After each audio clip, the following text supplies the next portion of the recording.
कौन ब्रह्मा का पिता है, कौन विष्णु की मां, शंकर का दादा कौन है, हमको दे बता। ये जानने के लिए कृपया सुनिए। जगत गुरु तत्वदर्शी संत रामपाल जी महाराज के अमृत वचन सर्व पवित्र धर्मों के पवित्र शास्त्रों के आधार पर।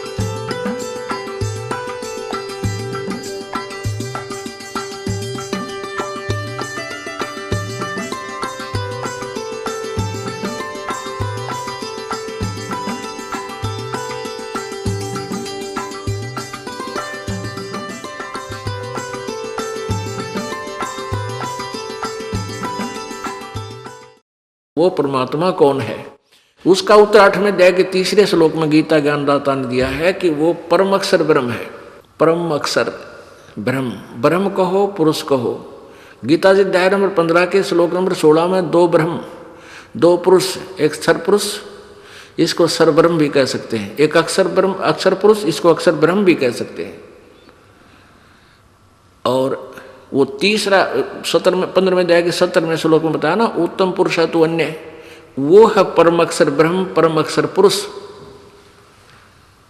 तो यहाँ गीता अध्याय नंबर 18 के श्लोक नंबर 62 में कहा कि अर्जुन तू सर्वभाव से उस परमेश्वर की शरण में जा जिसकी कृपा से तू परम शांति और शाश्वत स्थानम, शाश्वतम स्थानम, शाश्वत माने सदा रहने वाला जिसका नाश कभी ना हो, स्थान कहो धाम कहो लोक कहो देश कहो, तो हम उसे सतलोक कहते हैं, उसको शाश्वत स्थान भी कह सकते हैं, शाश्वत परमधाम सनातन परमधाम भी कहते हैं। तो इसलिए कहा कि तू उस परमेश्वर की शरण में जा, भजन करो उस रब दा जो दाता है कुल सबका, उस रब का, उस राम का, उस अल्लाह का, उस गॉड का जो सबसे न्यारा है, उसकी भक्ति करने के लिए संकेत दिया गया है कि राम नाम रटते रहो। अब यहां जो राम नाम के लिए संकेत प्रभु दे रहे हैं, ईब समझ में आओगा आपको, आपका नहीं तो हम इनकम्प्लीट नॉलेज होता है। नीम हकीम गुरुओं के चक्कर में पड़ के अभी तक हमारी बुद्धि यही भ्रम रही थी कि राम नाम, देखो कबीर जी भी तो कहते हैं राम का नाम जपो, वो भी तो इस दशरथ पुत्र को ही की ओर संकेत कर रहे हैं। ये अल्पज्यता थी, ये लोक वेद था। अब हमें पता चला वो किस राम की तरफ संकेत कर रहे हैं। हमारे सभी संत ग्रंथ भी किसी और ही राम की तरफ, और उसके बारे में वो सदग्रंथ स्वयं नहीं जानते।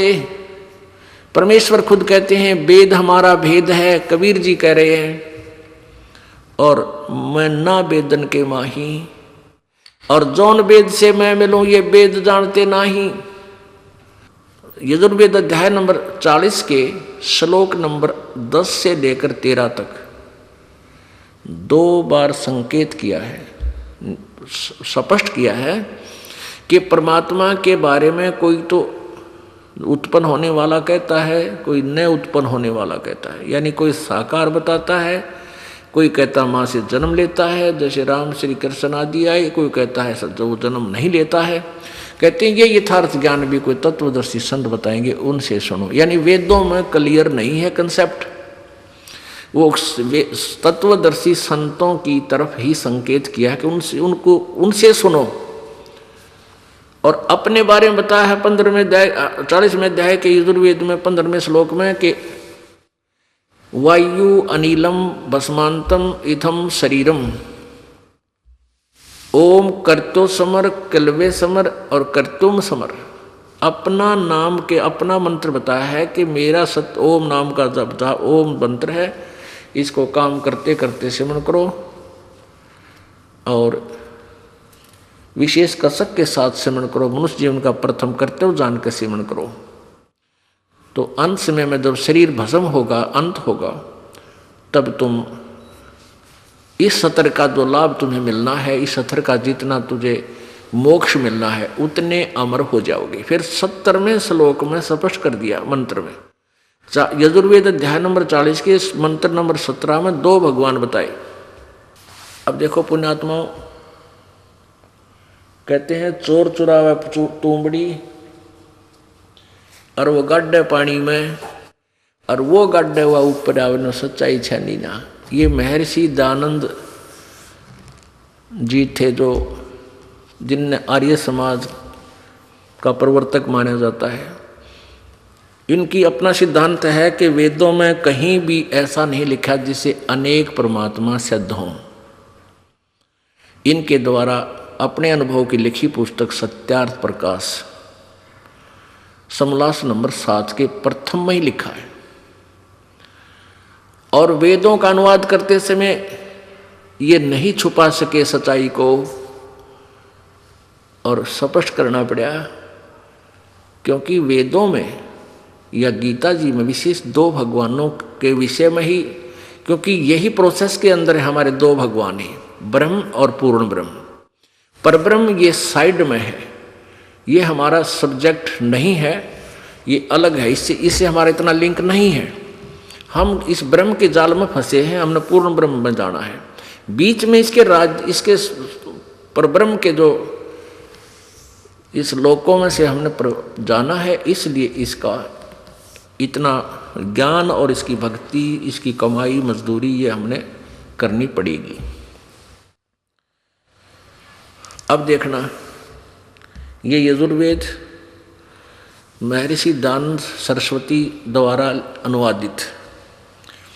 अब इसको महर्षि सरस्वती इसलिए कहना पड़ेगा कि पक गया इसका नाम, ना तो ये महर्षि था, इसको तो कै ख का भी ज्ञान नहीं था किसी क्षेत्र का, ना वेदों का, अध्यात्म ज्ञान 0, समाज ज्ञान 0। इसका आप दिखा दूंगा इसके सत्यार्थ प्रकाश में, जो इनका अनुभव सारे जीवन का जो इसका अनुभव था उसमें वो लिख के। अब जैसे हमारे भगवान कबीर जी, उन्हीं से परिचित गरीबदास जी, उन्हीं से परिचित नानक साहब जी, उन्हीं से परिचित दादू साहब जी, उन्होंने जो भी अनुभव किया अपने जीवन का, उन्होंने भी अपनी अमृतवाणी में अपने वो लिख कर चले गए। और आज वो वेदों और गीता सबसे मिल रहा है, उससे आगे का जो ज्ञान परमात्मा ने बताया उनसे मिल रहा है। ऐसे ही उन्होंने उतना प्राप्त किया था। अब उन वाणी ने पढ़ लेना, चाहे उनके ये सोच लें कि उनको इतना ज्ञान था। ऐसे ही सत्यार्थ प्रकाश पढ़ लो और ये सोच लो कि दयानंद ने कितना ज्ञान था, कति क्लियर हो जाएगा। तो अब वेद जो है ये ब्रह्म द्वारा दिए गए। अनुवादकर्ताओं ने अनुवाद अपने अनुभव अनुसार करने की चेष्टा भी की, लेकिन सच्चाई फिर भी नहीं छुप सकी। अब देखिए यजुर्वेद, ये देखिएगा यजुर्वेद, ये महर्षि दयानंद सरस्वती कृत यजुर्वेद भाषा भाष्य।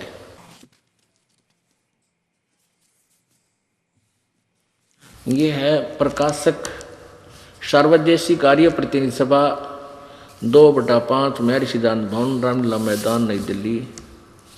ये इनका इतना दूरभाष है। और ये किसके द्वारा अनुवादित है? यजुर्वेद आर्य भाषा भाष्य, यानी हिंदी भाषा में अनुवादित संपूर्ण 40 अध्याय किसने किए हैं? महर्षि दयानंद सरस्वती कृत, इनके द्वारा किया हुआ अनुवाद किया गया। और ये मुद्रक है Prince offset printers, 1510 Pataudi house, Daryaganj, New Delhi से। अब इसके लास्ट में है ये 40वां अध्याय, अंतिम अध्याय है ये देखिएगा। पहले तो आपको ये क्लियर करते हैं कि ये है ये 44वां अध्याय, 44 माने 40वां, और इसमें ये 10वां श्लोक है इसका, ये 10वां मंत्र। इसमें क्या लिखा है? क्योंकि अनुवाद नहीं कर पाए, इनको ज्ञान नहीं था, केवल संस्कृत अवश्य जानते थे महर्षि दयानंद जी, इनको अध्यात्म ज्ञान बिल्कुल नहीं था। फिर भी जो का तू जैसा भी अड़ंगा अनुवाद किया फिर भी सच्चाई ऊपर रही। देखिएगा, हे मनुष्यों, ये है 40वें अध्याय का 10वां मंत्र है। हे मनुष्यों, जैसे हम लोग मेधावी विद्वानों, धीराणाम माने तत्वदर्शी संत, धीर माने जिनका ज्ञान टिकाऊ हो, उसमें कोई डगमग ना कर सके। धीराणाम यानी मेधावी विद्वानों से अर्थात तत्वदर्शी संतों से जो वचन सुनते हैं, इससे सिद्ध हो गया कि वेद ज्ञान दाता किसी अन्य विद्वानों की तरफ यानी और तत्वदर्शी संतों की तरफ संकेत कर रहा है। वे लोग हमारे प्रति विच चक्षरे अक्षिरे व्याख्यानुपूर्वक कहते हैं, यानी विस्तार से बताते हैं। वे लोग, ये देखो संभवात, यहाँ देखिएगा, संभवात मान लिखता संयोग जन्य कार्य से। संभवात माने होता है उत्पन्न और असंभवात माने उत्पन्न नहीं होने। इसका सीधा सा अर्थ है कि कोई तो कहते आहु माने कहते हैं, आओ माने कहते हैं, अन्य माने दूसरे। इसका सिद्ध इनके द्वारा पढ़ के सुनाते हैं, क्योंकि हमने ये देखना है कि वेद ज्ञान दाता किसी तत्वदर्शी संतों की तरफ संकेत कर रहा है। हे मनुष्यों, जैसे हम लोग मेधावी विद्वानों यानी तत्वदर्शी संतों से वचन सुनते हैं, वे लोग हमारे प्रति यानी हमारे को व्याख्यानुपूर्वक कहते हैं, विस्तार से बताते हैं। संभावत संयोग जन कार्य से अन्यत एवं और ही कार्य का फल आहु कहते हैं। असंभवात उत्पन्न नहीं होने वाले कारण से अन्यत और आहु कहते हैं। इति, इस बात को भी सुनो, तुम भी सुनो। क्या मतलब है? इसका अर्थ है कि कोई तो परमात्मा को कहता है कि वो उत्पन्न नहीं होता। असंभवात माने उत्पन्न नहीं होता, संभावत माने उत्पन्न होना। असंभवात और संभवात। कोई तो परमात्मा को कहता है जन्म नहीं लेता, कोई कहता है, दूसरे कहते हैं जन्म लेता है। कहते इस ज्ञान को तुम तत्वदर्शी संतों से सुनो, वो बताएंगे। और फिर इसी के 40वें अध्याय के 13वें मंत्र में फिर सेकंड किया है, दोबारा फिर कहा है। ये 44वां अध्याय 40वां अध्याय यजुर्वेद का, यजुर्वेद भाषा भाष्य 44वां अध्याय इसके 13वें मंत्र में, हे मनुष्यों, जो विद्वान लोग यानी तत्वदर्शी संत हमारे लिए व्याख्या अनुपूर्वक कहते हैं, पूर्वोक्त विद्या का अन्य ही कार्य फल आहु कहते हैं। अविद्या पूर्व मंत्र से प्रतिपादन की अविद्या का अन्य ही कहते हैं। इस प्रकार धीराणाम आत्मज्ञानी विद्वानों से यानी तत्वदर्शी विद्वानों से उस वचन को हम लोग सुनते थे, ऐसा जानो। अब ये तो इसने जो भी गोलमोल किया है, हमने अपना मतलब सिद्ध करना है कि वेदों में संकेत किया हुआ है कि कंप्लीट ज्ञान नहीं है और शेष ज्ञान किसी अन्य तत्वदर्शी संतों से सुनने को ही कहा गया है। तो परमात्मा स्वयं कहते थे कि वेद हमारा भेद है और हम ना वेदन के माही, यानी मेरा कंप्लीट ज्ञान वेदों में नहीं है। और जौन वेद से और जिस वेद से मैं मिलूं वो ये वेद जानते नहीं। वेद मेरी ही महिमा बता रहे हैं कि वो परमात्मा पूर्ण है, वो सबका मालिक है, वही पूजा के योग्य है, उसी की भक्ति कीजिए। लेकिन उन वेदों में मेरे पाने की विधि प्रॉपर नहीं है। गीता जी अध्याय नंबर 17 के श्लोक नंबर 23 में 3 मंत्र बताए हैं। एक ओम, ओम तो सीधा ब्रह्म का है, ये तो कलियर रुक के मार रखे इसने। और तत् और सत ये क्लियर नहीं कर रखे। नहीं तो अगर यही मंत्र फाइनल होता तो ये कहने की आवश्यकता नहीं पड़ती। चौथे अध्याय के 34वें श्लोक में गीता जी में कि उस तत्व ज्ञान को तो तू तत्वदर्शी संतों के पास जाकर समझ। इसलिए ये मंत्र कंप्लीट नहीं है, ये तो तत्वदर्शी संत ही बताएगा। और वो 3 भगवानों का है, जैसे गीता जी अध्याय नंबर 15 के श्लोक नंबर 16 और 17 में 3 प्रभु आपको स्पष्ट किए। यही इसी प्रकार इन तीनों के ये तीन मंत्र हैं। ओम मंत्र सरपुरुष यानी सरब्रह्म का, और ये तत् ये गुप्त है, सांकेतिक है, दास बताओगा। ये परब्रह्म का यानी अक्षर पुरुष का, अक्षर ब्रह्म का, और सत्य ये भी सांकेतिक है, ये परम अक्षर ब्रह्म का। तो ये तीनों के तीन मंत्र हैं, ये गुप्त हैं। इसलिए परमात्मा कहता है वेद हमारा भेद है, पर मैं ना वेदन के माही, और जौन वेद से मैं मिलूँ वेद जानते नहीं। जिस मंत्र से, जिस ज्ञान से मेरी प्राप्ति हो, इन वेदों में उसका स्पष्टीकरण नहीं है।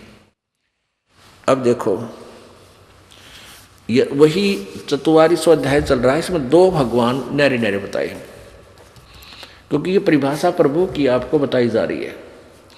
44वां अध्याय यानी 40वां अध्याय यजुर्वेद, ये महर्षि दानंद द्वारा ही इसका अनुवाद है। ये 15वें श्लोक में मंत्र में क्या लिखा है 40वें अध्याय के, वायु अनिलम अमृतम इथम इदम अथ इदम भस्मांतम शरीरम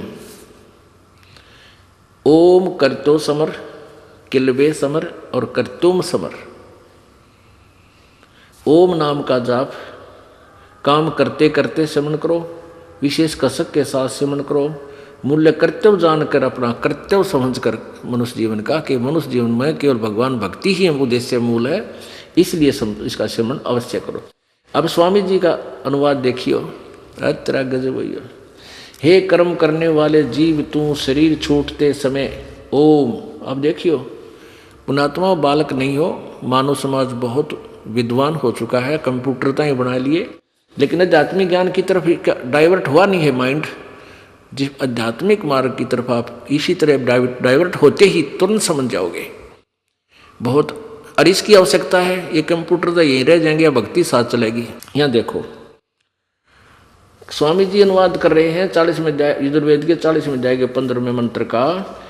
हे करतो माने कर्म करने वाले जीव, ओम करतो समर स्पष्ट किया है। इस बालक भी अनुवाद कर दे, थोड़ी सी हिंदी जानता हो।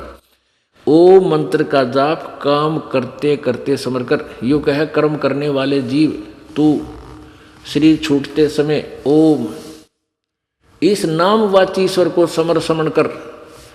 ओम का समरण नहीं बताया स्वामी जी ने, जबकि स्पष्ट करता है ओम करतो समर किलवे समर कर तुम समर। यहाँ अनुवाद करते समय भी ये विचलित है, ढंग से नहीं कर पा रहा है। शरीर छूटते समय ओम आगे लिखना था, इस ओम नाम का स्मरण कर। ओम नहीं लिखा, ओम है ब्रैकेट में, क्योंकि संस्कृत में वाली चीज जो मूल संस्कृत है उसको ब्रैकेट में लिया स्वामी जी ने, और अनुवाद आगे अपनी अलग लिखा है। तो ब्रैकेट में ओम शब्द है, इस ओम का अर्थ यहाँ लिखना था ओम। इसने लिख दिया कि जिस ईश्वर का ओम नाम है उस ईश्वर को स्मरण कर, नोट ओम। इसका सीधा अर्थ ब्रैन के अनुवाद का आप फिर देखें। हे कर्म करतो माने कर्म करने वाले जीव, इसका अर्थ सीधा है ओम करतो समर। ओम नाम का जाप काम करते करते सिमरण करो। नाम उठत नाम बैठत नाम सोवत जागवे, नाम खाते नाम पीते नाम से ती लागवे। ये सूक्ष्म वेद में ये ज्ञान है, और वही वेद सेकंड कर रहे हैं इसको, लेकिन अनुवाद करता गलत है, इन्होंने नहीं करना आया। अब परमात्मा कहते हैं वेद कतेब झूठे नहीं भाई, झूठे हैं जो समझे नहीं। ये वेद और कतेब झूठी नहीं है, लेकिन इनको जो समझ नहीं सके वो नालायक आदमी थे, वो झूठे थे, उन्होंने ऊट पटांग ज्ञान समाज में ठोक दिया। अब देखो, एक कर्म करने वाले जीव तू शरीर छूटते समय ओम का अर्थ इसने किया है इस नामवाची ईश्वर को समर माने समरण कर। इतने सेंटेंस का इसने इतना कुछ अड़ंगा किया है। इसका सीधा अर्थ है कि ओम नाम का जाप कर तो काम करते करते सेवन कर। किलबे यानी किलबलाट के साथ, सिंपल सी भाषा है या कोई विशेष नहीं है। जैसे आदमी मरते हुए याद करा करे, विशेष दुख में याद करा करे, भगवान ने कहते न्यू याद कर, ररंकार धुन से याद कर। ररंकार धुन क्या है? एक बार हाथी और मगरमच्छ का युद्ध हो गया। हाथी गया था पानी पीन, मगरमच्छ ने हाथी का पैर पकड़ दिया। वो अंदर ने खींचा, हाथी बाहर ने खींच लिया। मगरमच्छ भी पूरा बेगन हो है, तो बहुत बड़ा होता है। तो हाथी भी बहुत तगड़ा था। कहते हैं 1000 वर्षों तक उनका युद्ध चलता रहा, अपनी अपनी ताकत आजमाते रहे। लास्ट समय में हाथी कमज़ोर हो गया क्योंकि आसपास का चारा उसका ख़त्म हो गया, और मगरमच्छ ने वो अंदर खींचना शुरू कर दिया। खींच लेगा। जब सूंड बाहर रह गया, कति एक सूत यानी एक चावल के दाने के बराबर थिकनेस बाहर रह गया, उसकी पानी में डूब बनता है, क्योंकि हाथी के सूंड में ही श्वास नाक होता है, वहीं से श्वास आता है। जब उसने देख लिया तेरी ताकत काम नहीं करती, तब उसने आधा याद किया था, हे भगवान, राम भी पूरा नहीं कहना पाया था, यानी मरते हुए जो मालिक ने याद किया जाता वो कष्ट, उसको किल्बे बोलते हैं। कहते ऐसे याद कर भगवान ने। इब हम रेल बढ़ा जहाँ मंत्र की नो देखिए हमने नो को तीनों बता कि इधर रेल छूटे है, आराम से करे बैठ के, चाहे थोड़ा कर ले पर करे प्यार ते। 108 मंत्र बताए आपको करने के लिए, इसने सारा दिन में कर ले, चाहे 6 बार में पार्ट कर ले इसके, हैं मतलब 10 पे एक बार कर ले, 10 फेर कर ले कति जचा के, फिर इस मन ने छोड़ दे ले, खा ले धक्के, कित सोचेगा तुम, फिर ये शर्माण लग जाएगा, थोड़े दिन में अपने आप सेट होने लग जाएगा। तो ऐसे कसक के साथ करे इस मंत्र को, ऐसे इसको ररंकार धुन कहते हैं। और ये एक पंथ राधा स्वामी वो ने कहा ररंकार ओंकार ने जब पे जाओ वैसे रोंकार ओंकार सो हम सतनाम, ये ज्योत स्वरूपी ज्योत निरंजन, ये कोई बात हुई? ये तो नाड़ियाँ की बात है। यानी ज्ञान को ना समझ कर वस्तु कहाँ ढूंढे कहाँ और किस विध लाग गए हाथ, एक पलक में पाइए बेदी ले ले साथ। एक साहूकार मर गया और उसने अपने बच्चों को बता रखा था कि बेटा मैंने बही में सारा हिसाब किताब लिख रखा है, तुम उस बही पढ़ लियो। उन्होंने बही पढ़ी, उसमें लिखा था कि फागण उतरते की, या जैसा भी कोई महीना लिखा था, फागण उतरते की 14 चांदनी 14 दिन के रात के 12 बजे मंदिर के गुम्बज में इतने सोना, इतना नगद रुपये, इतनी टूम यानी गहने वहाँ दाब रखे। अब पिता की मृत्यु के बाद क्रियाक्रम से फारिग होकर उन्होंने बही दे संभाली, दुबई में लिखा पा गया, चलो भाई कोई बात ना। वो लाला जी ने अपने आंगन में मंदिर बनवा रखा था, बालक का बच्चा ने वो मंदिर का गुम्बज फोड़ दिया, उस गुम्बज में कुछ नहीं पाया। तो क्वेश्चन अपने पिता को, पिताजी तो झूठ बोल गए हैं, पैसे की तो और दाब गए, हमने तो नाश हो गया हमारा, बताए क्यों कर ढूंढा। तो उनके पिताजी का एक मित्र था,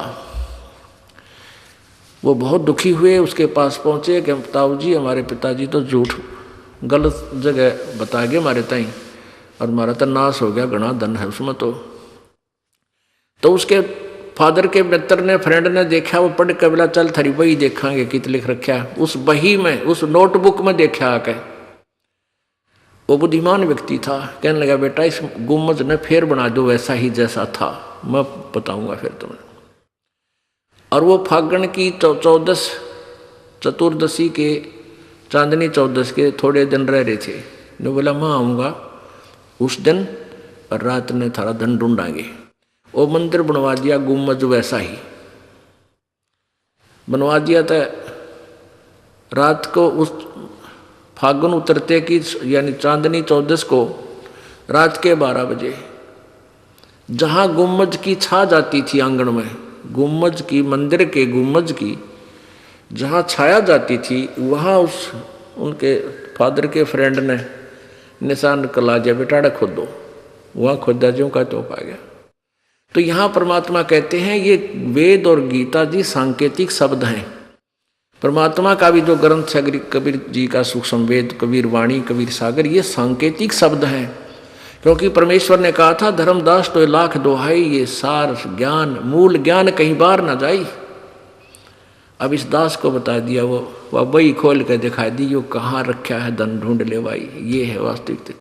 तो यहाँ वो धन नो का नो पा गया। तो कहते हैं वस्तु कहाँ और खोजें कहाँ।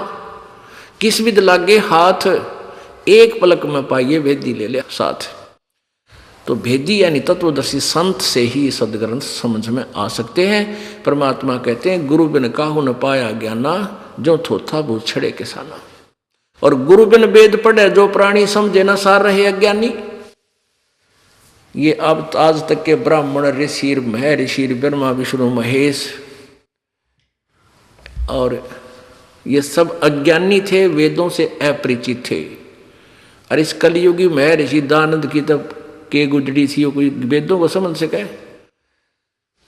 अब यहां एक बात और अड़गी, प्रथम बार कोई सुन रहा होगा, भक्त देख रहा होगा, इस परमात्मा की महिमा के ज्ञान को सुन रहा होगा टीवी पे, तो बिदक जागा। नो कहेगा ब्रह्मा विष्णु महेश को भी ज्ञान नहीं, इस रामपाल को ही ज्ञान है, यानी नो दीदे काटेगा और भगवान से दूर हो जाएगा। दास चाहता है रामपाल को ज्ञान नहीं है, रामपाल तो एक स्पीकर समझ लो या टेप रिकॉर्डर समझ लो, परमात्मा के सदग्रंथों को पढ़कर आपको सुना और प्रत्यक्ष दिखा रहा है। ज्ञान तो भगवान का है, उसी ने हमें दिया था, हम गुम्मज फोड़ दिया हमने, वो यथा स्थान नहीं खोजा।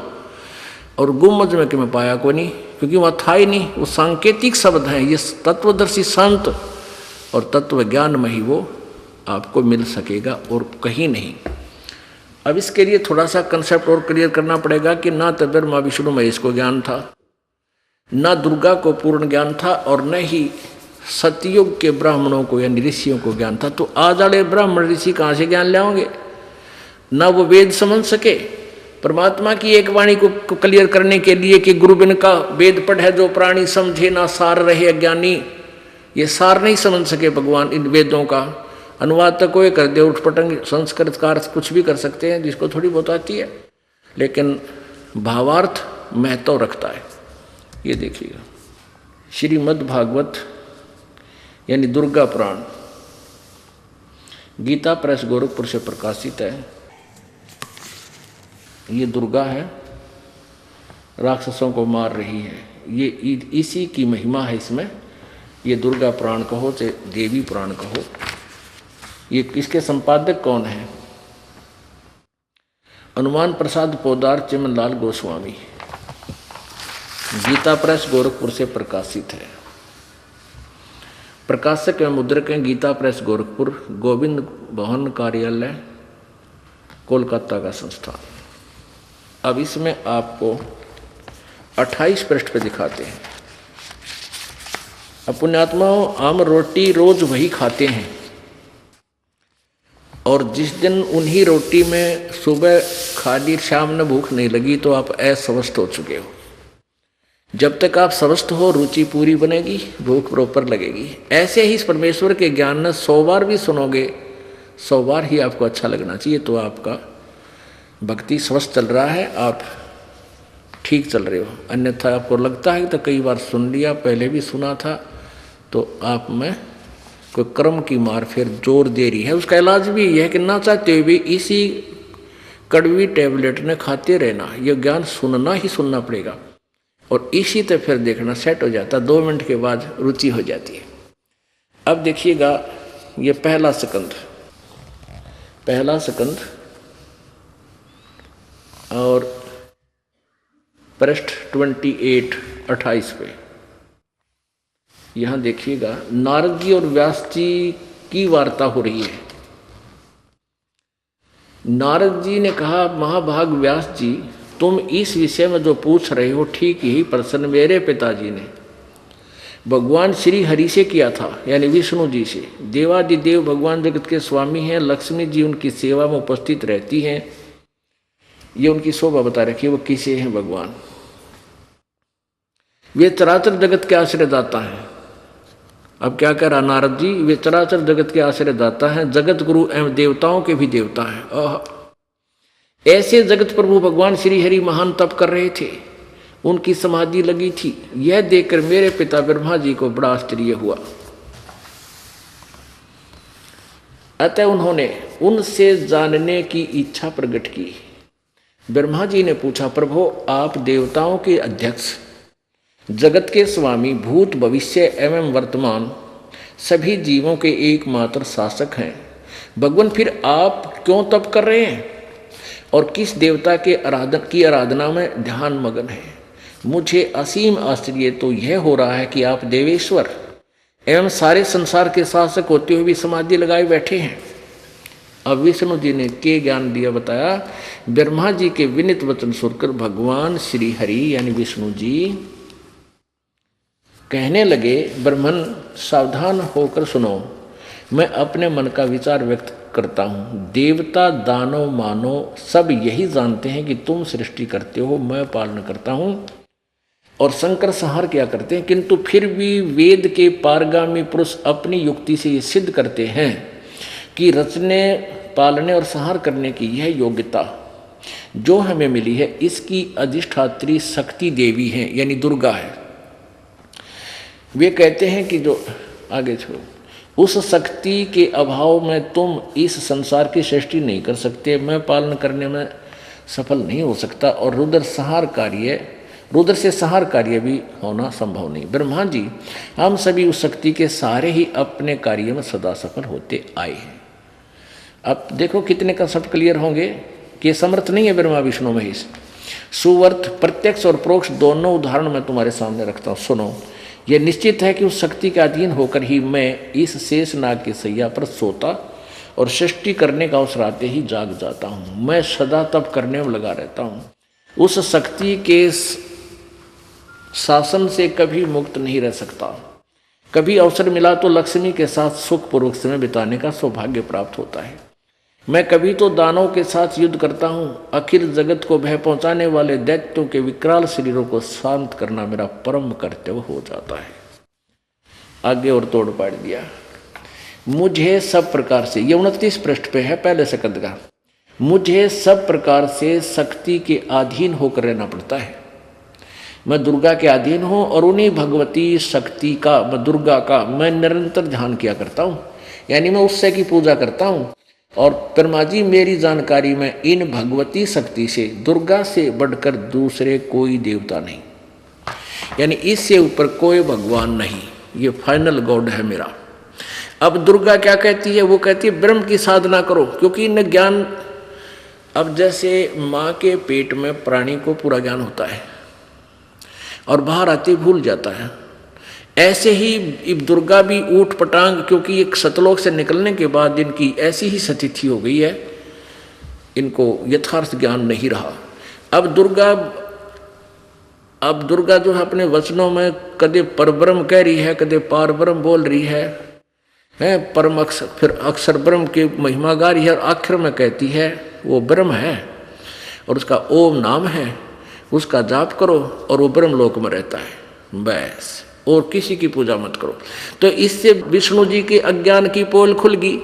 वो कहता मैं दुर्गा से ऊपर किसी को नहीं मानता। दुर्गा कहती है ब्रह्म की पूजा करो और सब पूजाएं छोड़ दो, मेरी भी छोड़ दो।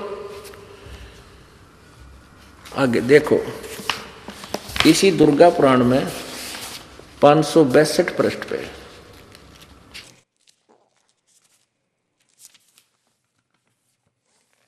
ये है 7वां स्कंद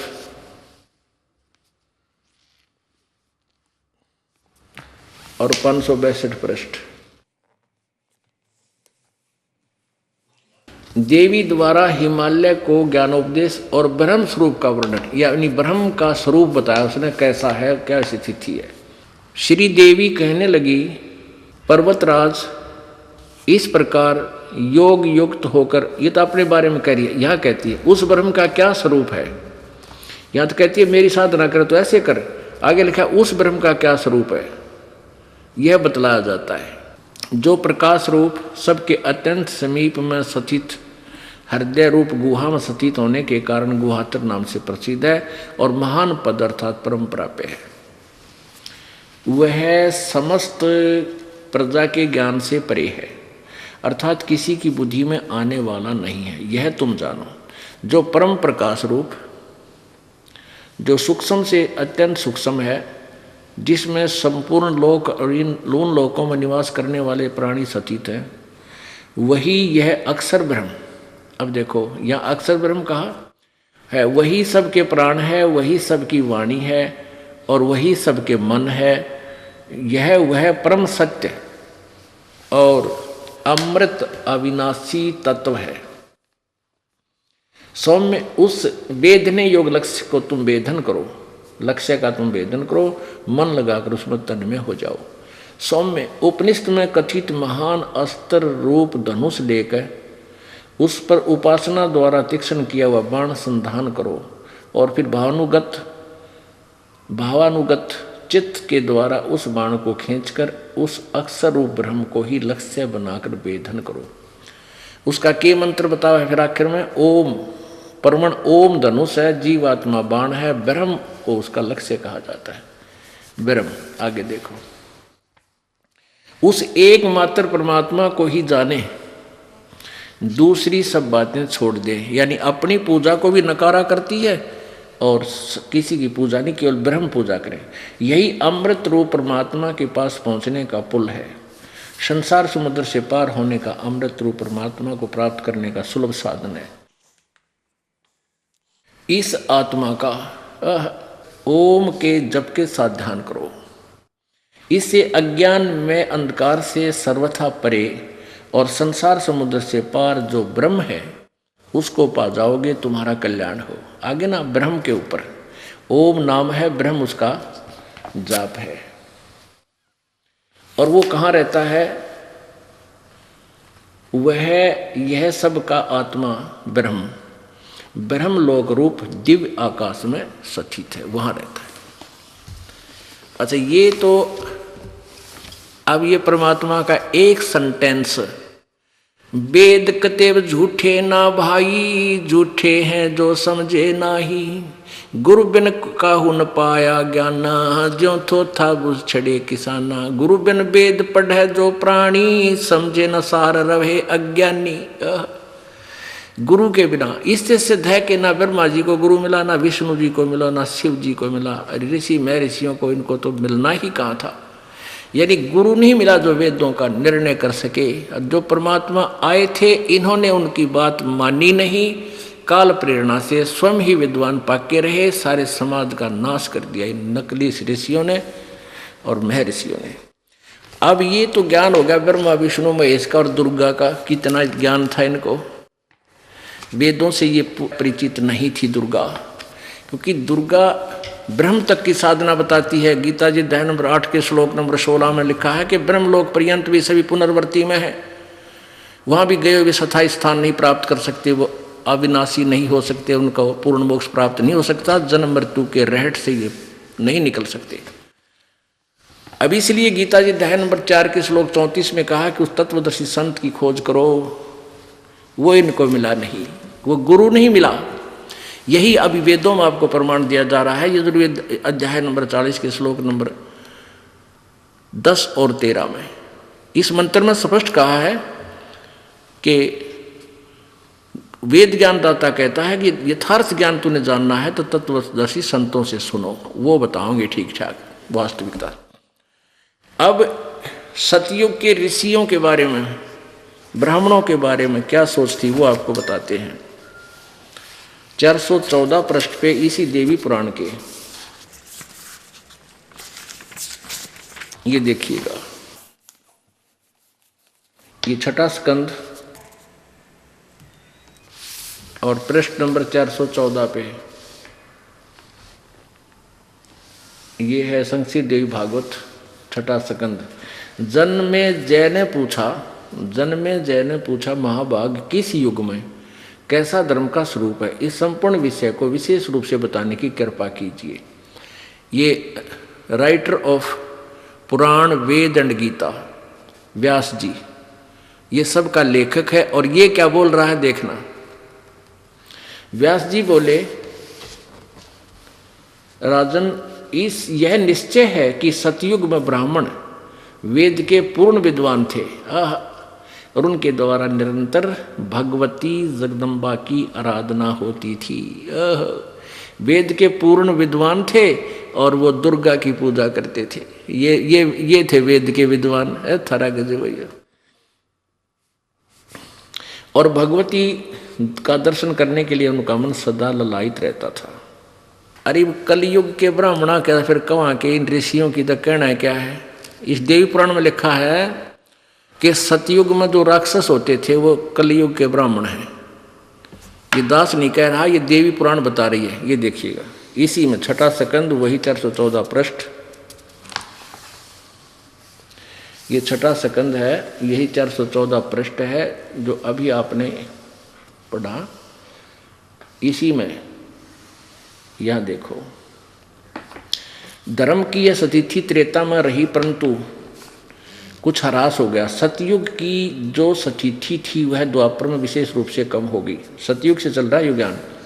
राजन, इन प्राचीन युगों में, पहले वाले युगों में जो राक्षस समझे जाते थे वे कलयुग में ब्राह्मण माने जाते हैं, क्योंकि अब के ब्राह्मण प्राय पाखंड करने में तत्पर रहते हैं। दूसरों को ठगना, झूठ बोलना और वैदिक धर्म कर्म से अलग रहना कलयुगी ब्राह्मणों का स्वाभाविक गुण बन गया है। दास नहीं कह रहा, ये अपनी सदग्रंथ बता रहे हैं। अपने आत्माओं परमात्मा का वो एक ही शब्द, एक ही श्लोक, भाई गुरु बिन काहू न पाया ज्ञाना, जो थोथा बुछड़े किसाना, गुरु बिन वेद पढ़े जो प्राणी, समझे न सार रहे अज्ञानी। ये अज्ञानी टोल इकट्ठा हो रहा था सारा। अब ब्रह्म खुद कहता है गीता जी अध्याय नंबर 18 के श्लोक नंबर 62 में कि तू सर्वभाव से उस परमेश्वर की शरण में जा, और उसके लिए तत्वदर्शी संतों की खोज कर। चौथे अध्याय के 34वें श्लोक में तो इन सभी ने गुरु नहीं मिला, तत्वदर्शी संत नहीं मिला, जिसलिए ये सब अज्ञानी थे। अब देखो फिर यजुर्वेद देखते हैं हम। ये यजुर्वेद, ये महर्षि दानव सरस्वती द्वारा अनुवादित है। आज परिभाषा प्रभु की के ऊपर विशेष विवरण है हमारा। तो इन्होंने क्या ये इसलिए क्लियर कर रहे हैं सारा कि परमात्मा ब्रह्म, परब्रह्म और पूर्ण ब्रह्म, ये तीन परमात्मा से परिभाषा प्रभु कंप्लीट होती है। प्रकाशक हैं सार्वदेशिक कार्य प्रतिनिधि सभा 2/5 महर्षि दानंद भवन, मरमला मैदान, नई दिल्ली। अनुवादक हैं महर्षि दानंद। यजुर्वेद भाषा भाष्य महर्षि दानंद सरस्वती कृत, पूरे 40 अध्याय।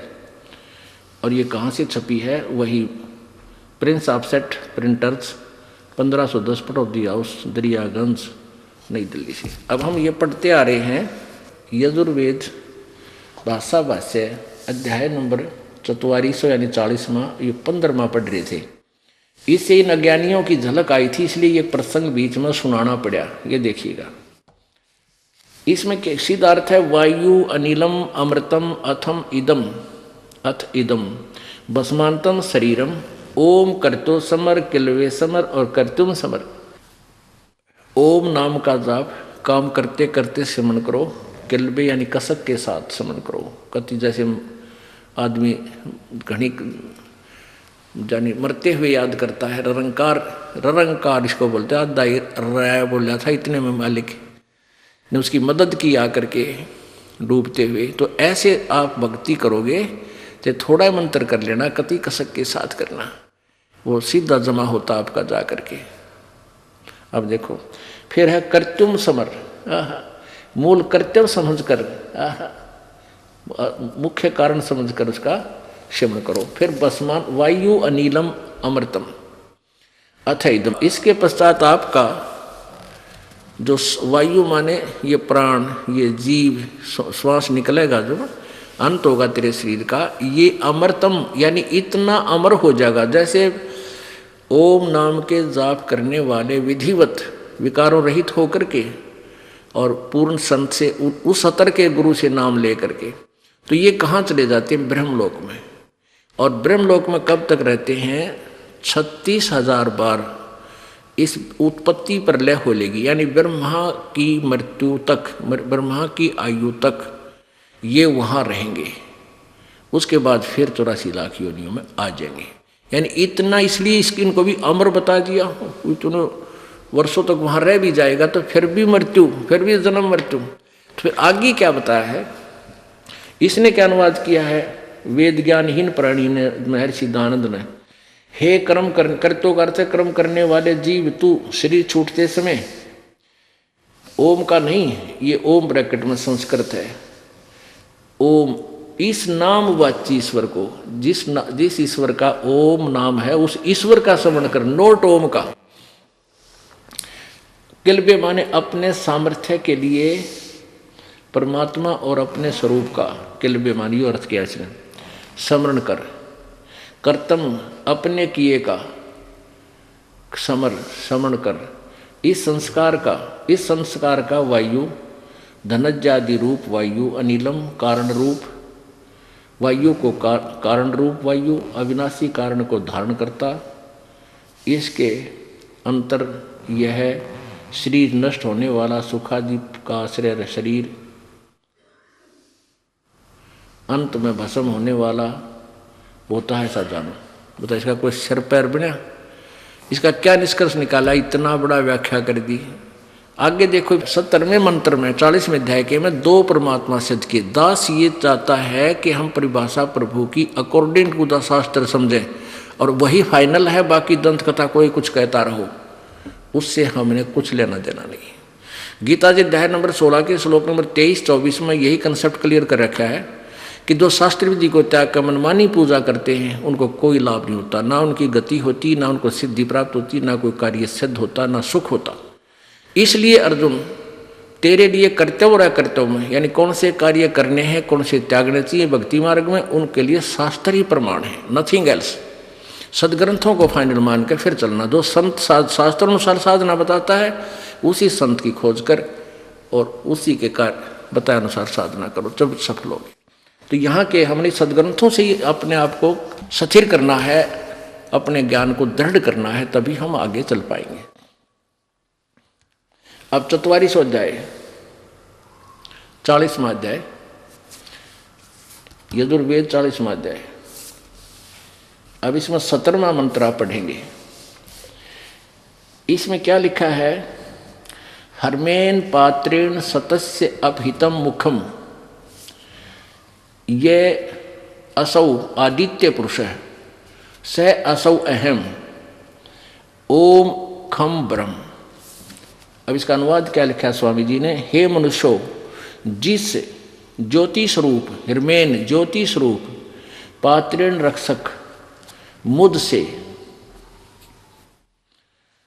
सतस्य अविनाशी यथार्थ कारण के, अपहितम आच्छादित मुखम, मुख के तुल उत्तम अंग का प्रकाश किया जाता है, जो वह असौ मान वह आदित्य प्राण व सूर्य मंडल में वो पूर्ण परमात्मा है। वह प्रोक्ष रूप है, वो तो गुप्त है, वो तो ऊपर गुप्त है। जो अविनाशी भगवान है वो तो ऊपर गुप्त है। और अहम, अब देखो अहम संस्कार देखो, अहम मैं खम आकाश के तुल व्यापक, ये लिखा है ओम खम ब्रह्म। वो ब्रह्म जो है, खम माने ब्रह्मलोक में स्वर्ग में रहता है, उसका ओम नाम है, ये सीधा इसका अर्थ है। खम माने स्वर्ग भी होता है, आकाश भी होता है, 2 अर्थ। दिव्य आकाश लिखा है ना, दिव्य आकाश में स्थित है, देव दुर्गा बोल रही है, तो खम माने वो दिव्य आकाश है, और ब्रह्म माने ब्रह्म, ओम उसका ओम मंत्र है। तो इसका क्या अर्थ है? वह परमात्मा तो पूर्ण परमात्मा है, वह प्रोक्ष रूप है, यहाँ है लिखना था, ये उड़ जा रहा है। और वेद ज्ञान दाता कहता अहम, यहाँ से अहम, ओम ब्रह्म खम ब्रह्म, अहम माने मैं, खम माने आकाश के तुल्य व्यापक, आकाश दिव्य आकाश में ब्रह्म सबके गुण कर्म और स्वरूप करके अधिक हूँ। अब सीधा लिखा मैं ब्रह्म हूँ, इससे कि देख ले, मैं आकाश में रहता हूँ उस खम में, और मैं ब्रह्म सबके गुण कर्म और स्वरूप करके अधिक हूँ। यार नहीं लिख दे मैं ब्रह्म हूँ और सबका रक्षक जो मैं उसका, ये ओम और लिख दिया, ओम सबका रक्षक जो मैं हूँ, ओम ऐसा नाम जानो। पढ़ो जो। अब यहाँ इसका अर्थ, हाँ, ये दास ये कहना चाहता था कि 2 परमात्मा इस यजुर्वेद भी सिद्ध कर रहा है, 2 भगवान, 2 प्रभु। एक तो ये ब्रह्म है वो ये, और एक पूर्ण परमात्मा, एक परमात्मा एक पूर्ण परमात्मा, 2 भगवान हो गए। तो हम ये ऐसे परिभाषा प्रभु की जाननी है कि राम राम सब जगत बखाने, आदि राम कोई बिरलाए जाने। हमने जैसे प्रसंग चला था कि राम नाम रटते रहो जब तक घट में प्राण, और कदे तो दीन दयाल के भनक पड़ेगी कान। और यही वेद बता रहे हैं कि अंतिम श्वास तक, जब शरीर छूटा तब तक मालिक का नाम जपो। पर कौन से राम का? अगर ब्रह्म राम का जाप करना है तो ओम है, उस पूर्ण परमात्मा की भक्ति करने का ओम तत्सत, ये गुप्त है, दो सांकेतिक शब्द हैं, ये दास ही बता सकेगा और ना को बता सकता, और बताओगा तो अधिकारी नहीं, वो डुप्लीकेट लाइसेंस बना रहा है, डुप्लीकेट पासपोर्ट बनाता, वो दोनों दोषी हैं। तो इसलिए इस दास से ही उपदेश लेकर आपको उस राम की भजन करो, उस रब का जो दाता है कुल सब का। उस राम की भक्ति करके आपका छुटकारा होगा। और कहते ये बात कहन सुन की नहीं भाई, कर पालन की है। बोलो सतगुरुदेव। परम पिता परमात्मा, सारी सृष्टि के रचनहार, कुल मालिक, कबीर देव, कबीर परमेश्वर, अल्लाहु अकबर, ये वही परमेश्वर हैं जो सर्व ब्रह्मांडों के रचयिता हैं। ये परमात्मा प्रत्येक युग में अपने सत्यलोक से चलकर यहाँ लीला करने के लिए आते हैं। ये परम अक्षर ब्रह्म है। इनका नाम कबीर देव है। कबीर देव, कबीर साहब, कबीर प्रभु। ये प्रत्येक युग में रूपांतर करते हैं, नामांतर भी कर लेते हैं। लीला एक जैसी ही करते हैं। एक शिशु रूप धारण करके कहीं स्वच्छ स्थान पर, कमल के फूल पर प्रत्येक युग में विराजमान होते हैं। और इसी प्रकार जैसे कलयुग में आपने परमेश्वर के बारे में सुना है कि नीरू और नीमा नाम के दो जुलाहे दंपति उनको उठा ले गए थे, बच्चे की तरह परवरिश की। परमात्मा छोटी ही आयु से अपने सत्य ज्ञान का प्रचार करने लग गए थे। ऐसा ही ये प्रत्येक युग में करते हैं। और कलयुग में ये लगभग 120 वर्ष तक इस धरातल पर रहे, उसके पश्चात से शरीर चले गए। ये वो परमात्मा है जो स्वयंभू हैं, ये परिभू हैं, ये कबीर मनीषी। इनका शरीर शुक्रम अकायम ऐसनाविरम। इनका शरीर माता पिता के योग से बने शुक्र का नहीं होता। ये स्वयंभू हैं, तेजपुंज का शरीर होता है। परमात्मा के शरीर में नाड़ियों का तंत्र नहीं होता। इसलिए यजुर्वेद अध्याय नंबर 40 के मंत्र नंबर 8 में इसी कबीर मनीषी यानी कबीर विद्वान, जिसकी इच्छा प्रत्येक व्यक्ति को है, वो कबीर साहब, कबीर भगवान, कबीर देव है। इनका शरीर अकायम, शुक्रम अकायम, 5 तत्वों से रहित इनका शरीर है। ऐसनाविरम है, नाड़ियां नहीं है इसके शरीर में परमात्मा के। वो परिभू है, सबसे पहला, सबसे पहले प्रगट। परिभू माने प्रथम प्रगट, और स्वयंभू माने स्वयं ही सर्वस्वा होते हैं। ये स्वयं ही प्रगट होते हैं, किसी माँ से जन्म नहीं लेते। जैसे इस पृथ्वी पर आते हैं तो भी ये स्वयंभू होते हैं। सतलोक में, अमरलोक में, अलख लोक में, अगम लोक में, अनामी लोक में, कई लोक आदि में ये वही परमात्मा हैं जो स्वयंभू हैं, किसी माँ से जन्म नहीं लेते। ये सब के पिता हैं। परमात्मा का पिता कोई नहीं होता। उस परमेश्वर ने आके हमें ज्ञान दिया है कि तुम जहाँ रह रहे हो ये लोक ठीक नहीं, आप इस लोक के रहने वाले नहीं हो। आप तो यहाँ सजा काट रहे हो, और आपने इस कैद को, इस जेल को अपना मूल ठिकाना मान लिया। और आप जी ने इतना ही मान लिया कि यहाँ ऐसे ही संतानों उत्पत्ति की जाती है, इनकी परवरिश करनी चाहिए और इनका शादी विवाह करके फिर हम अपने कर्तव्य से मुक्त हो जाते हैं। फिर हमारी मृत्यु हो या जीवन रहे, कोई हमें आगे की सोच चिंता नहीं। परमात्मा कहते हैं कि जो कार्य आप जी ने मनुष्य जीवन से प्रारंभ करना था, जो करना चाहिए था, उसका तो स्टार्ट भी नहीं किया आपने। वो तो स्टार्ट भी नहीं किया। अब जैसे 2-4 बूढ़े इकट्ठे हो जाते थे, बुजुर्ग आपस में बतलाते थे, कोई दूर देश से आ जाता था, दूसरे गांव से, फिर वो कुशल मंगल पूछते थे एक दूसरे की। बाहर से आने वाला व्यक्ति कहता था कि भाई 2 लड़के हैं, 2 लड़कियां हैं, उनका शादी ब्याह कर दिया है, सब बाल बच्चेदार हैं और हम अपने कर्तव्य से मुक्त हो चुके हैं और हमारा तो बेड़ा पार हो गया। ये अब भगवान कद्दे उठा ले, यानी कभी मृत्यु हो जा, हमारा तो जीवन सफल हो गया। अब परमात्मा के ज्ञान की इस रोशनी में हमें पता चला कि वो जीवन तो बर्बाद कर दिया, सफल नहीं, व्यर्थ कर दिया। जिसके भी भाग्य में लड़का है या लड़की है, ये पूर्व निर्धारित होता है। ये प्रारब्ध में पूर्व ही आपके अंकित होता है और वही आपके को मिलता है, चाहे लड़का होता है या लड़की। संपत्ति जो भी आपको मिलना है वही मिलेगी, जो भी आपका पद पोस्ट प्राप्त होना है वो भी वही मिलेगा। जब तक हम पूर्ण परमात्मा कबीर जी की शरण में नहीं आते, तब तक हम केवल अपना प्रारब्ध ही भोगते हैं।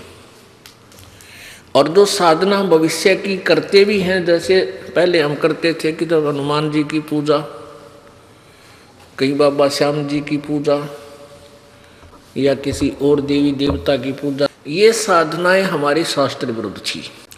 कहने का भाव ये है कि हमारा भविष्य का कोई भी पुण्य नहीं बन रहा था। प्रारब्ध अच्छा था, क्योंकि हम समाज में क्या देखते हैं, बेटा हो जाए बेटी हो जाए, छोटी सी कोई रोजगार हो जाए, फिर एक कोठी हो जाए, और जो भी कुछ होता था हम सोचते थे हमारे ये भगवान कर रहे हैं जिनकी पूजा हम कर रहे हैं, क्योंकि हम आध्यात्मिक ज्ञान से अपरिचित थे। और जो भी हमारा कोई शुभ होता था, जैसे पुत्र की प्राप्ति को बहुत शुभ मानते थे, तो अपने भगवान श्री कृष्ण जी पर ही हमारी बुद्धि की नीडर जाती थी, सुई जाती थी कि श्री कृष्ण भगवान विष्णु जी ने मौज कर दी। फिर हनुमान जी याद आ जाते, हनुमान जी ने मौज कर दी। फिर बाबा श्याम जी दिख जाता तो बाबा श्याम जी ने मौज कर दी। इन्होंने हमारे को पुत्र बख्श दिया। अब पता चला कि ये तो कोई भी परिवर्तन हमारे प्रारब्ध में कर ही नहीं सकते। वो तो कबीर परमात्मा परम अक्षर ब्रह्म, पूर्ण ब्रह्म ही कर सकता है, और वो सतगुरु रूप में आता है तभी करता है, जो उनकी आज्ञा का पालन करते हुए सत्य भक्ति करता है। मासा घटे न तिल बधे, विधना लिखे जो लेख, और सच्चा सतगुरु मेट कर ऊपर मारे मेघ।